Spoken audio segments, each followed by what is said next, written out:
Hello दोस्तों, स्वागत है आप सभी का एक बार फिर से आपके अपने YouTube channel study with Tiwari ji पर। जैसा कि आप सभी को दिख रहा होगा, आज की स्पेशल क्लास का वीडियो आप सभी के सामने है, जिसमें आज आप सभी को प्रमुख तूफान, चक्रवात और उससे संबंधित देश के बारे में बताया जाएगा। साथ ही साथ आप सभी को आखिर कैसे रखा जाता है चक्रवातों का नाम, ये जानकारी दी जाएगी। तो आप सभी के लिए इस सेशन बहुत ही महत्वपूर्ण होने वाला है, जिसमें आप सभी को आज प्रमुख जानकारी दी जाएगी।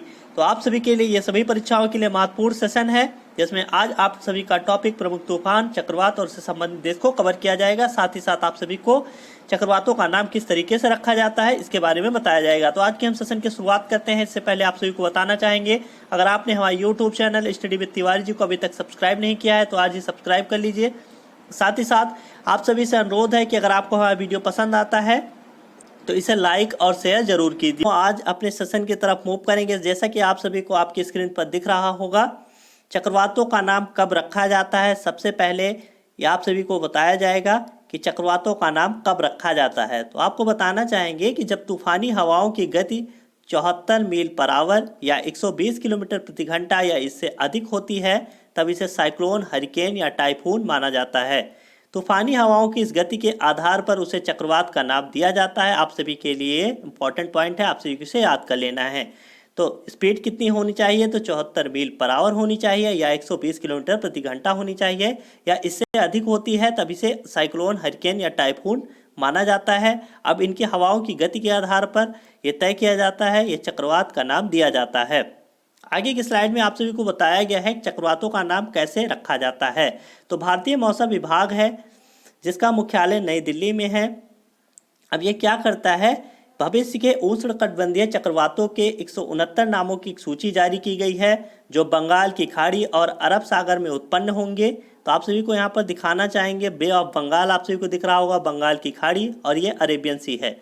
भारत के 9 राज्य हैं जो कि समुद्र रेखा से लगे हुए हैं। सबसे पहले वेस्ट बंगाल, फिर उड़ीसा, फिर आंध्र प्रदेश, या आपका तमिलनाडु, केरल, कर्नाटक, गोवा, महाराष्ट्र और गुजरात। 9 स्टेट हो गए जो कि समुद्री रेखा से लगे हुए हैं। साथ ही साथ म्यांमार आपको दिख रहा होगा, इधर श्रीलंका है, पाकिस्तान भी और बांग्लादेश भी। ये सभी देश समुद्री रेखा से लगे हुए हैं जो इस पैनल में शामिल हैं। तो 13 देश यहाँ पर इस पैनल में शामिल हैं। इनके नाम क्या हैं, तो बांग्लादेश सबसे पहले, Bharat, Iran, Maldives, Myanmar, Oman, Pakistan, Qatar, Saudi Arab, Sri Lanka, Thailand, संयुक्त अरब अमीरात और यमन। ये 13 देश इस पैनल में शामिल हैं।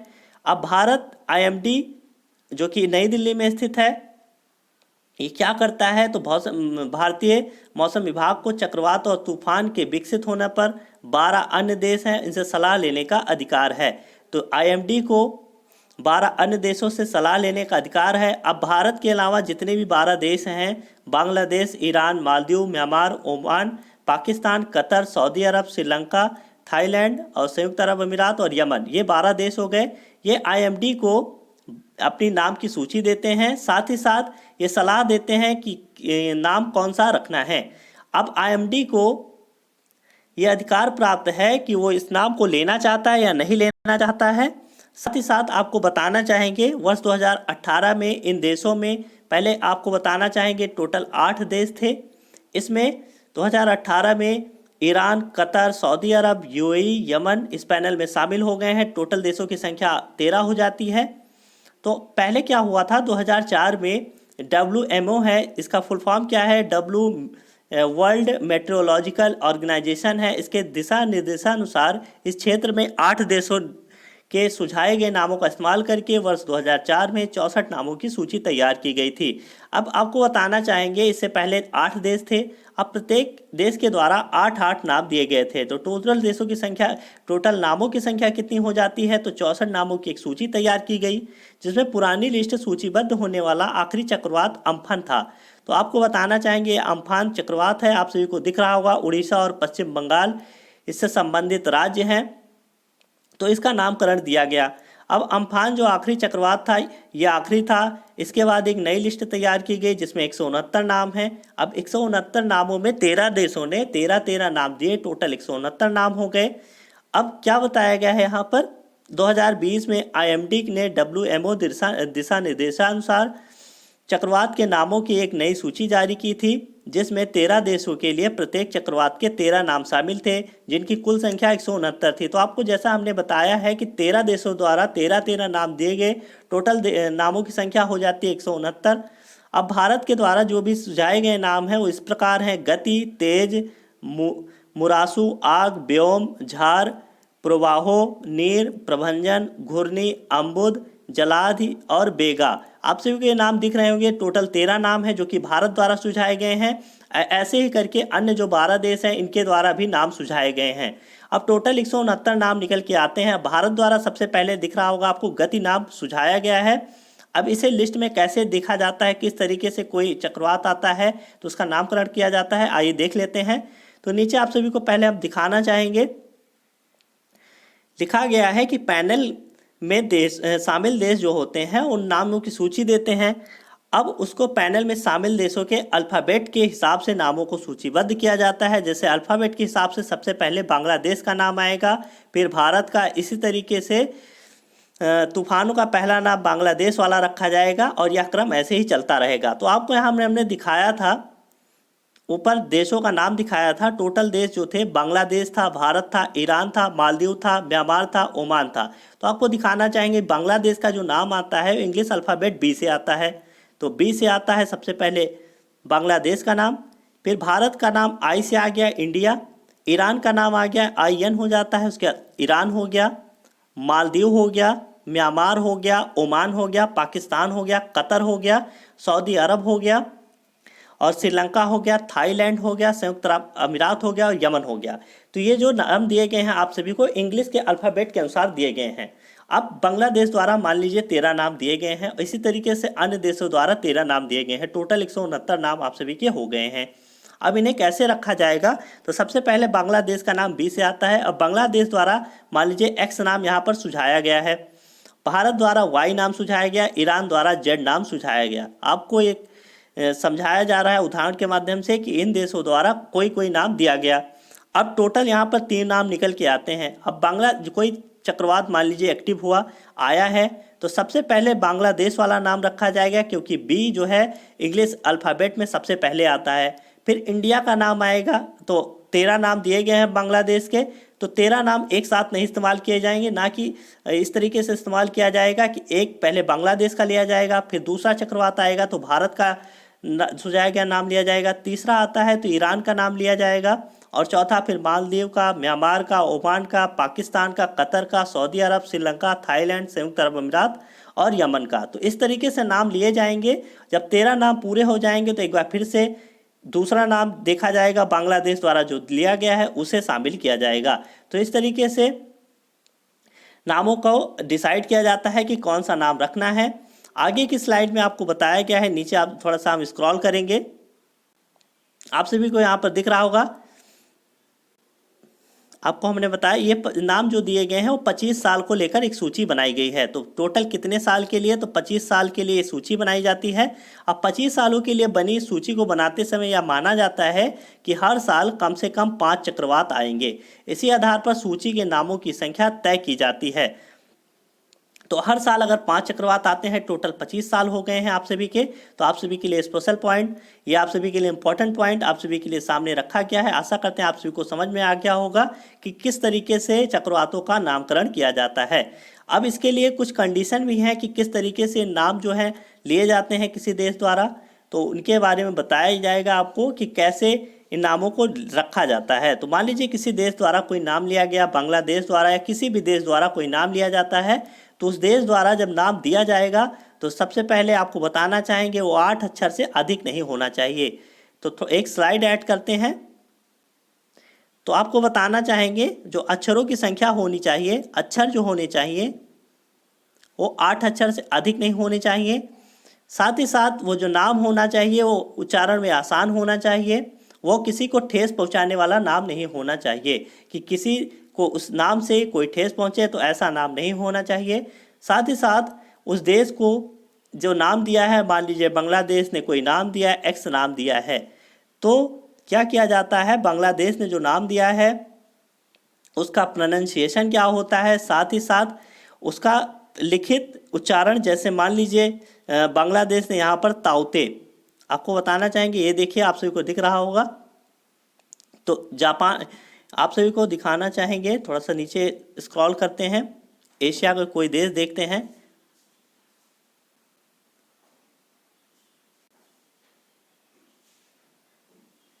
अब ये देखिए अम्फान तूफान है, इसे थाईलैंड ने नाम दिया था। अम्फान तूफान है, इसे थाईलैंड ने नाम दिया। अब थाईलैंड द्वारा क्या किया जाएगा, इसको अम्फान तूफान के बारे में बताया जाएगा कि इसका मतलब क्या होता है, साथ ही साथ इसका उच्चारण क्या होगा, और लिखित में इसे देना पड़ेगा कैसे इसे उच्चारित किया जाना है।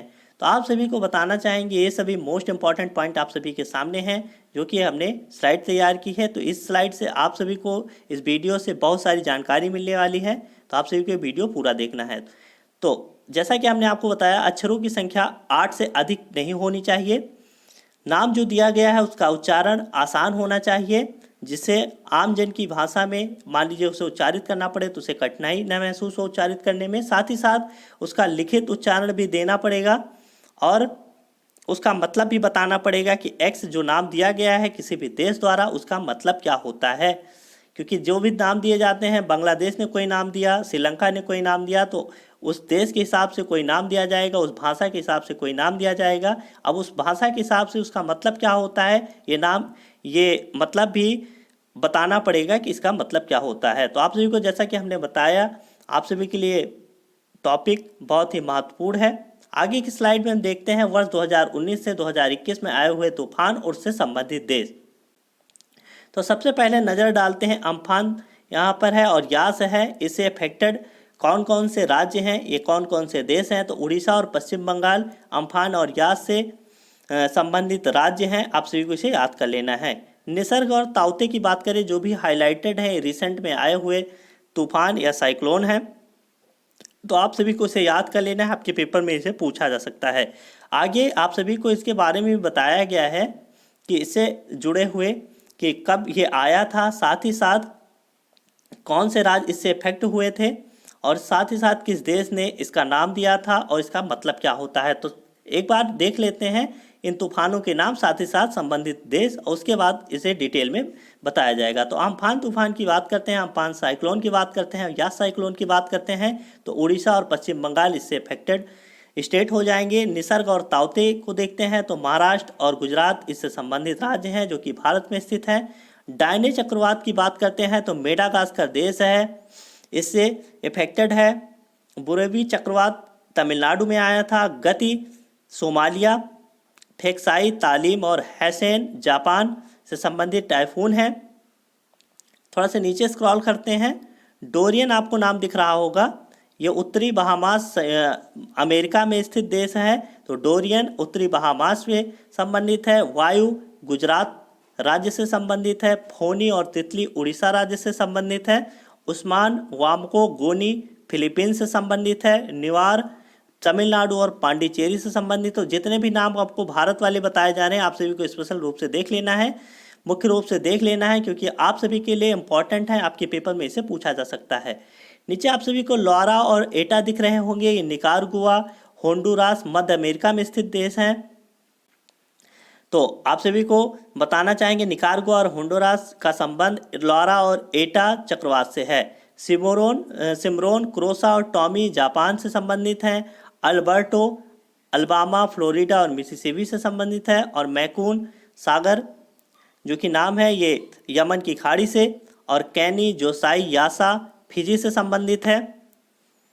और लास्ट में आप सभी को दिख रहा होगा नोरा केल्विन और सेरोजा, ये ऑस्ट्रेलिया से संबंधित है। तो ये आप सभी को देश बताए गए, साथ ही साथ इससे जो भी राज्य हैं, जो भी राज्य इफेक्टेड हुए हैं, जहां पर ये आया है उससे बताया गया, उसका नाम बताया गया है। आगे की स्लाइड देखते हैं, आप सभी को दिख रहा होगा भारत के जितने भी कोस्टल स्टेट हैं, इनके बारे में हमने आपको बता दिया है।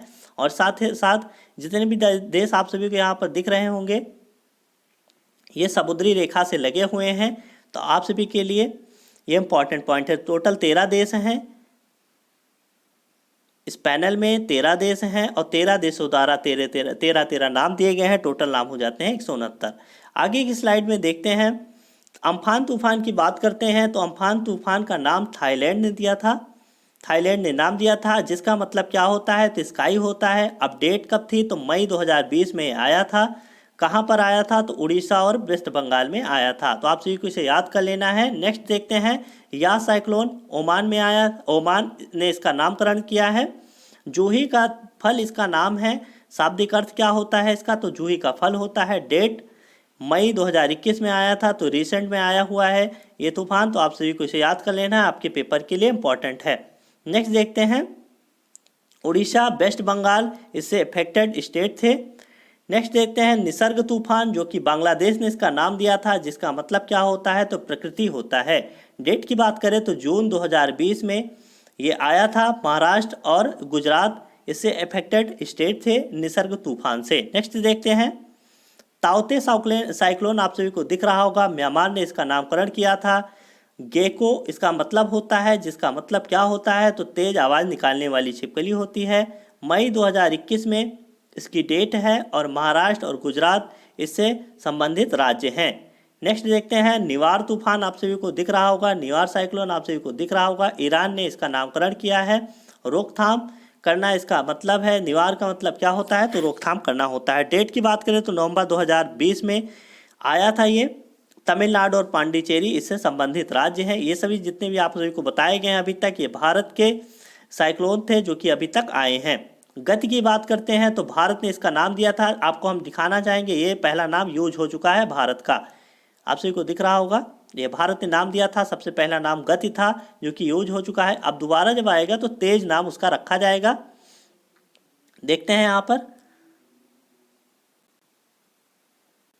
ये गति इसका मतलब क्या होता है, तो रफ्तार होता है। अपडेट नवंबर 2020 थी, और सोमालिया में ये आया था। तो आपको बताना चाहेंगे, ये जितने भी बताए जा रहे हैं आप सभी के लिए इम्पॉर्टेंट है, आपको इसे याद कर लेना है, आपके पेपर के लिए मोस्ट इम्पॉर्टेंट है। सातवें की बात करते हैं, बुरेवी है, मालदीव ने इसका नामकरण किया है, जिसका मतलब क्या होता है, तो ब्लैक मैंग्रोव होता है। डेट की बात करते हैं तो दिसंबर 2020 में आया था, और तमिलनाडु इससे संबंधित राज्य है। नेक्स्ट देखते हैं, फोनी, बांग्लादेश ने इसका नामकरण किया था। स्नेक या हुड ऑफ स्नेक इसका शाब्दिक अर्थ है। डेट की बात करते हैं तो अप्रैल 2019 में आया था। उड़ीसा इससे संबंधित राज्य है जो कि इफेक्टेड हुआ था।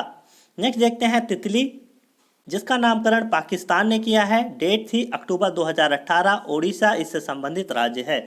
नेक्स्ट देख लेते हैं, लास्ट आपका होगा ये वायु, जिसका नामकरण भारत ने किया था। डेट थी जून 2019, और गुजरात इससे अफेक्टेड राज्य था।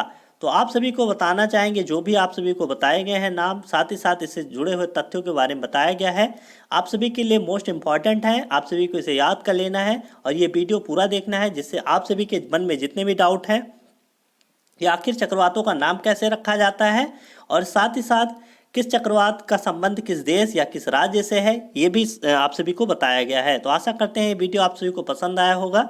अगर आपको ये वीडियो पसंद आया है तो इसे लाइक और शेयर ज़रूर कीजिए। साथ ही साथ इस वीडियो को लाइक और शेयर करना ही करना है, और हमारे YouTube channel study with Tiwari ji को सब्सक्राइब कर लीजिए, जिससे, और साथ ही साथ बेल आइकन को आपको प्रेस कर देना है, जिससे आने वाली जितनी भी वीडियो हैं आप सभी को उसकी अपडेट मिलती रहे। तो आज के सेशन में इतना ही, आप सभी के लिए स्पेशल क्लास लाई गई थी आपकी परीक्षा को देखते हुए। नेक्स्ट सेशन में आप सभी से स्पेशल क्लास में अन्य टॉपिक पर बात की जाएगी। तब तक के लिए नमस्कार, जय हिंद।